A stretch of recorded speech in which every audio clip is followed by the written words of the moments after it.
না দেখুন সিলেট এবছর যে টিমটা বানিয়েছে অবভিয়াসলি ভালো, আমাদের খেলা আরও বেটার ক্রিকেট খেলা উচিত ছিল, বাট আমরা আনফর্চুনেটলি আমরা কয়েকটা ম্যাচ হেরে গেছি। প্লেয়াররা চেষ্টা করতেছে ভালো ক্রিকেট খেলা, বাট মাঠে গিয়ে হয়তো ইমপ্লিমেন্ট করতে পারছে না। লাস্ট ম্যাচটা ক্লোজলি আমরা হেরে গেছি।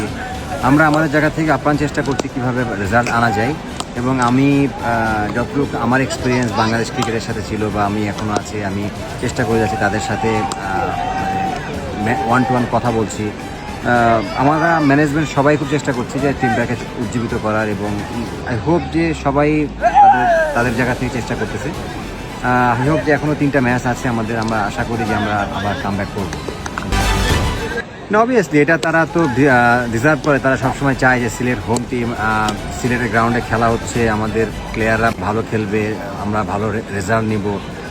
ওই দিক থেকে আমরা হয়তো বা ওদের 100% মানে আশা আমরা পূরণ করতে পারি নাই, বাট আমরা আমাদের জায়গা থেকে চেষ্টা করে যাচ্ছি। আপনারা আমাদেরকে সাপোর্ট করেন, আপনারা মাঠে আসতেছেন, আমাদের সাপোর্ট করতেছেন, ইটস ফ্যান্টাস্টিক। আমি মনে করি আরও সাপোর্ট করেন, আমরা আবার ঘুরে দাঁড়াবো ইনশাল্লাহ।